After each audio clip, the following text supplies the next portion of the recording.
What if I told you that a 21-year-old tennis player from a country with almost no traditional tennis infrastructure could walk through an airport in New York and find one of the greatest champions in the history of the sport standing there, holding a sign with her name on it? Not a sponsor, not a marketing stunt, not some carefully arranged brand appearance, but an actual legend waiting in the arrivals area simply because she wanted to welcome this young player to New York. It sounds like the kind of story that would be written for a movie, the kind of emotional sports moment that feels too perfect to be real, but this actually happened. And the reason it happened tells you almost everything you need to know about Alexandra Eala's incredible rise. Because when Eala stepped off her flight from Cincinnati and entered New York, she wasn't arriving as an unknown teenager hoping to make a name for herself.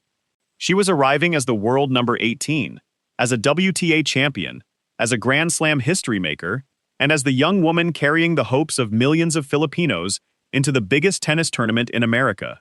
New York City has seen almost every kind of superstar imaginable. The lights of Times Square have welcomed celebrities, athletes, politicians, musicians, and champions from every corner of the world. Arthur Ashe Stadium has watched legends rise, favorites collapse, and careers change forever under the pressure of the US Open. This is a city that doesn't easily stop to admire anyone because New York moves too fast and demands too much. Yet when Alexandra Eala arrived, something about the atmosphere felt different. Philippine flags were everywhere. Fans were waiting.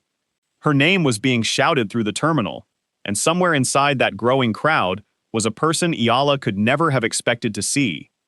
Just days before that arrival, Eala had experienced one of the most painful moments of her season. Cincinnati had looked like another chapter in what was becoming an extraordinary run, but Amanda Anisimova brought it to an abrupt end.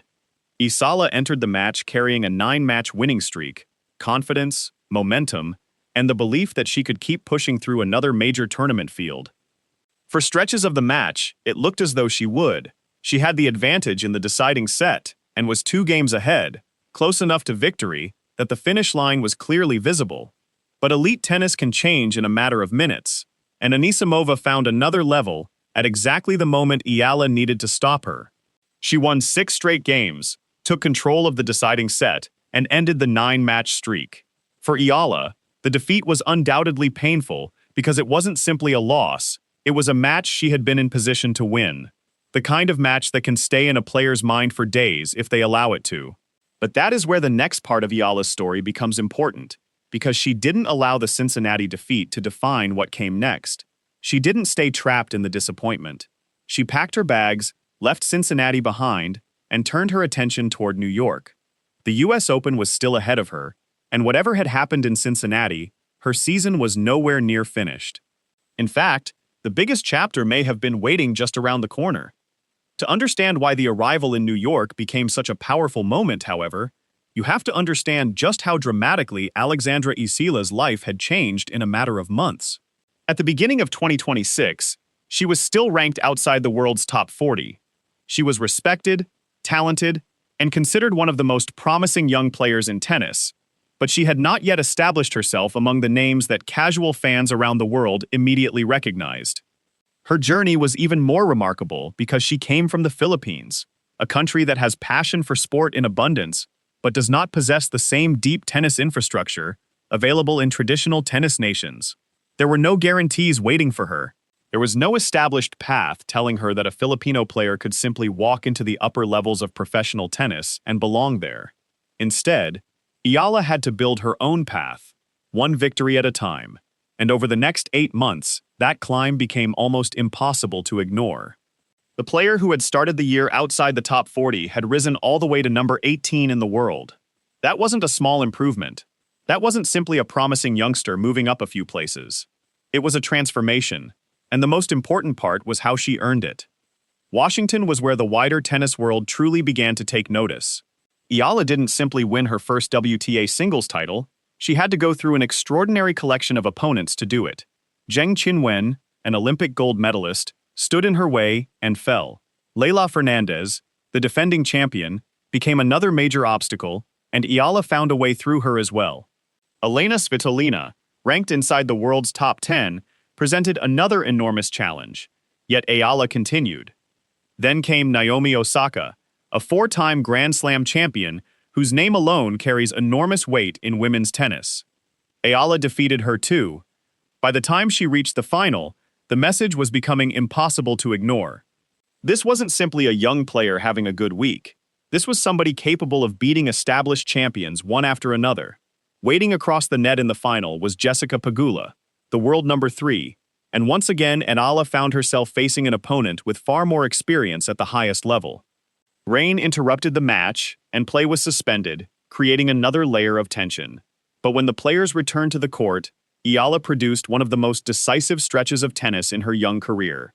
She won 6 straight games in the deciding set, completely taking control of the match and securing the biggest singles title of her career.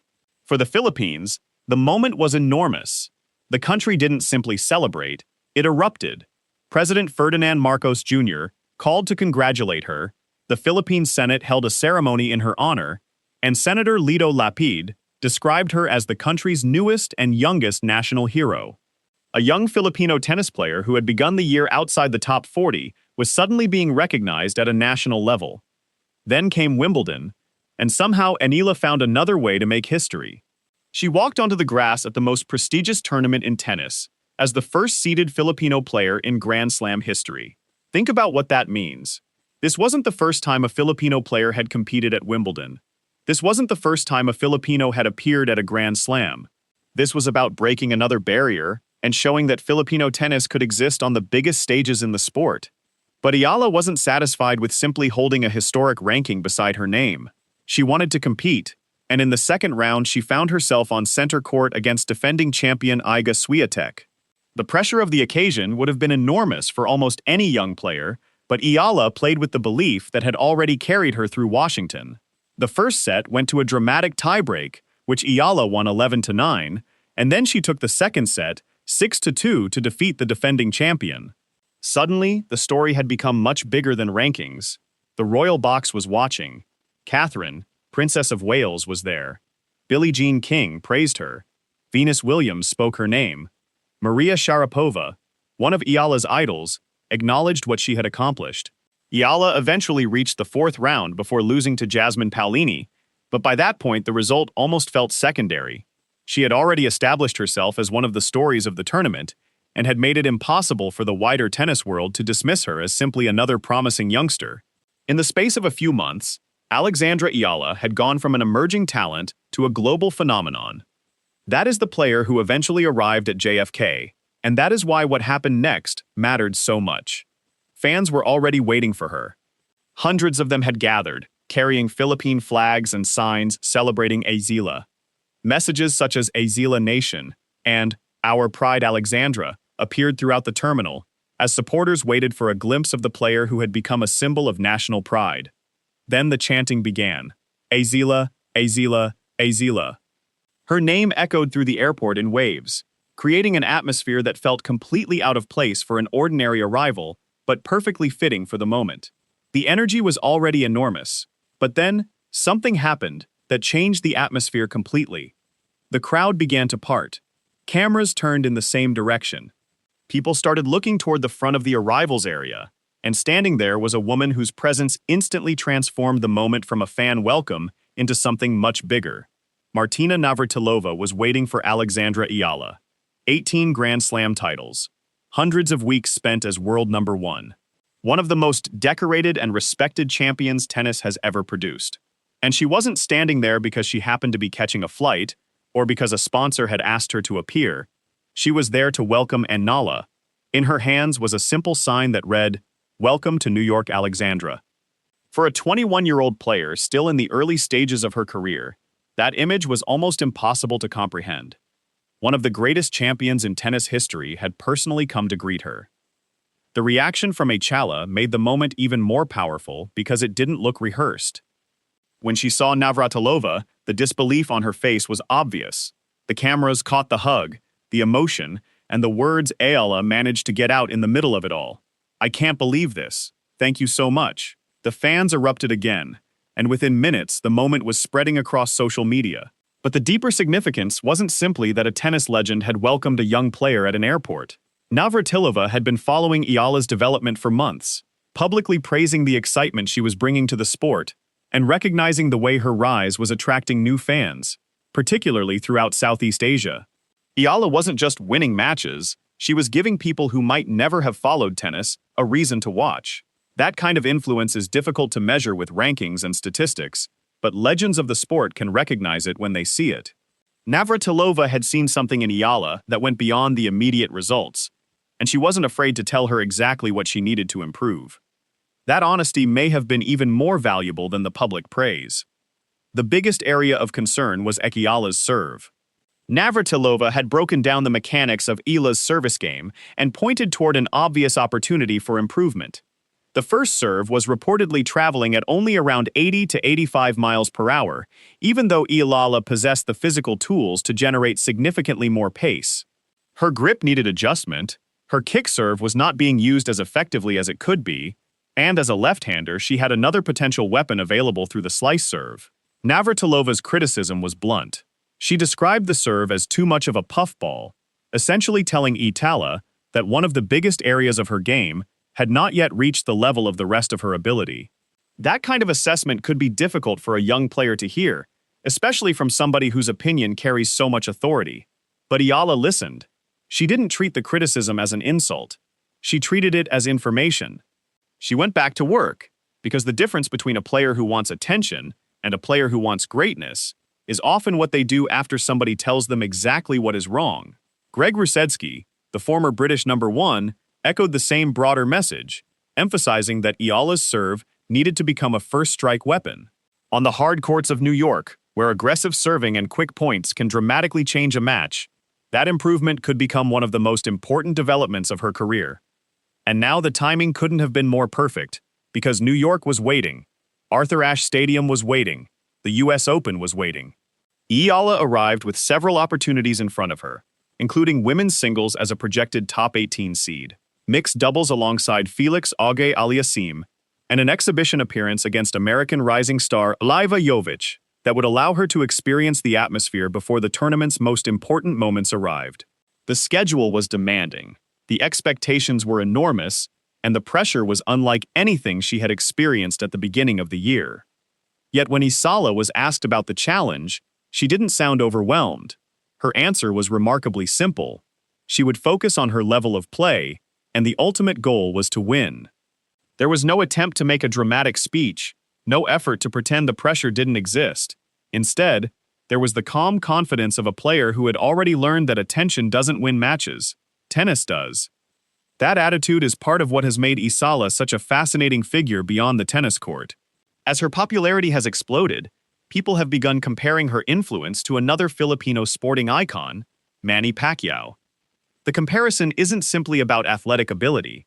It is about what happens when a Filipino athlete walks into a stadium and suddenly the event becomes something larger than sport. Jessica Pegula acknowledged how difficult it could be to play Eala because of the atmosphere surrounding her, because the energy generated by Filipino supporters can make an ordinary tennis match feel like a national event. Yet Eala herself has remained cautious about comparisons to Pacquiao. She has openly acknowledged that she is still very far from reaching the levels of a sporting icon of his magnitude, while recognizing that there are similarities in the journeys and in the inspiration they can provide. That humility is important because Eala understands that fame is not the same thing as achievement, and attention is not the same thing as greatness. She knows that the only way to justify all of this belief is to keep doing the work. That work is something Eala has never forgotten. Beneath the rankings, the trophies, the Grand Slam victories, the celebrity attention, and the emotional airport welcomes, is a player who still remembers the courts where the dream began. She remembers the cracked courts in Quezon City. She remembers the long days of training, and the moments when there was little reason to believe that a Filipino girl could eventually compete with the world's best. She remembers the losses that nobody celebrated, and the setbacks that never became headlines. Most importantly, she understands that none of the current attention appeared out of nowhere. Every moment in New York was built on the moments that came before it. Eala expressed that philosophy herself when she said that she wouldn't be living these experiences if she hadn't done all the previous work, and that she wouldn't be able to experience them again if she didn't continue doing that work. That is more than a motivational quote. It is the mindset of somebody who understands that a breakthrough is not the end of the journey. It simply creates a new standard that has to be defended. Now that philosophy is about to face its biggest test yet. New York is not a place where reputations are protected. Arthur Ashe Stadium doesn't care how many people were waiting at JFK. The US Open doesn't care how many Philippine flags were carried through an airport. Once Eala steps onto the court, the emotion disappears and the scoreboard takes over. Her opponent will not care about the story behind her rise. The crowd will not be able to hit the ball for her. Martina Navratilova's words will not win a single point. Everything will come down to Eala's preparation, her composure, her serve, her ability to handle pressure, and her willingness to fight for every game when the biggest stage demands it. That is what makes the moment so compelling. The welcome at JFK was beautiful, but it was also temporary. The real story begins when the lights come on at the US Open. Think about how quickly this has happened. At the beginning of 2026, Alexandra Iba was outside the world's top 40. Months later, she was number 18. She won her first WTA singles title by defeating a collection of established stars. She defeated Naomi Osaka. She defeated a top 10 player. She defeated a world number 3 in a final. At Wimbledon, she became the first seeded Filipino player in Grand Slam history, and then defeated the defending champion on center court. Her name reached legends of the sport. Her country turned her victories into national celebrations. Fans began traveling and gathering simply to see her arrive. And now, one of the greatest champions ever to play the sport was standing at an airport waiting to greet her personally. That is why the JFK moment means more than a viral video. It represents a changing of the guard, or at least the possibility of one. Martina Navratilova represents a generation of tennis greatness that once seemed impossibly distant from a young player growing up in the Philippines. Eala represents a new generation that is refusing to accept the old boundaries of where elite tennis talent is supposed to come from. Her story is not simply about winning tournaments. It is about what happens when somebody from a country that has never been considered a traditional tennis superpower starts forcing the entire sport to pay attention. Every victory expands the audience. Every milestone creates another believer. Every time she steps onto a major court, another young player in the Philippines can look at the television and imagine that perhaps this path is possible for them too. And that may ultimately be the most important part of Alexandra Eala's rise. The trophies matter. The rankings matter. The victories over champions matter. But the impact reaches far beyond the scoreboard. When thousands of Filipinos gather to chant her name in an airport, they aren't simply cheering for a tennis player. They're cheering for a possibility. When Navratilova stands there, holding a sign welcoming Eala to New York, the image becomes symbolic because it shows just how far this young player has already traveled. She started with a dream that seemed almost too ambitious. She built herself through years of work. She climbed the rankings. She defeated champions. She created history, and now she has reached a point where one of the greatest players to ever hold a racket is personally acknowledging her arrival. So here she stands, Alexandra Eala, 21 years old, ranked number 18 in the world, carrying the expectations of a nation into the final Grand Slam of the season. Behind her is a year that has already changed her career forever. Ahead of her is New York, the US Open, Arthur Ashe Stadium, and the opportunity to prove that everything that happened before this moment was only the beginning. From the courts of Quezon City to the biggest stages in tennis, from being outside the top 40 to becoming a top 18 player, from fighting for recognition to receiving a welcome from Martina Navratilova herself, the journey has been extraordinary. But the most important detail is that Eala doesn't seem satisfied with what she has already accomplished. She knows the work continues. She knows the serve can improve. She knows the next opponent will be harder. She knows the pressure will be greater. And she knows that the world is now watching. New York has seen legends come and go, but it has never been impressed by hype alone. This city demands proof. Arthur Ashe Stadium demands performance. The US Open demands the ability to survive pressure when everything is on the line. Alexandra Eala has already shown that she can make history. She has already shown that she can defeat champions. She has already shown that she can carry the expectations of millions without allowing them to crush her. Now she gets the chance to show whether she can take the next step. The airport welcome was emotional. The legend's embrace was unforgettable. The Philippine fans made their voices heard. But none of that was the finish line. It was the opening scene of something much bigger. Because when Martina Navratilova stood at JFK, holding that sign, she wasn't just welcoming Alexandra Eala to New York. She was welcoming a player who had earned the right to be there, a player who had crossed borders, broken expectations, and forced the tennis world to learn her name. And now the lights of New York are shining directly on her. The question isn't whether Alexandra Eala has arrived anymore. She clearly has. The question is how far she can go now that the entire world knows she's coming. From the Philippines to Cincinnati, from Wimbledon to JFK, from a young girl dreaming on the courts of Quezon City to a 21-year-old walking into the US Open as the world's number 18, this story has already become extraordinary. But if Eala's journey has taught us anything, it is that every time the world thinks it has seen her biggest moment, she finds another level. And with New York waiting, the next level may be the biggest one yet.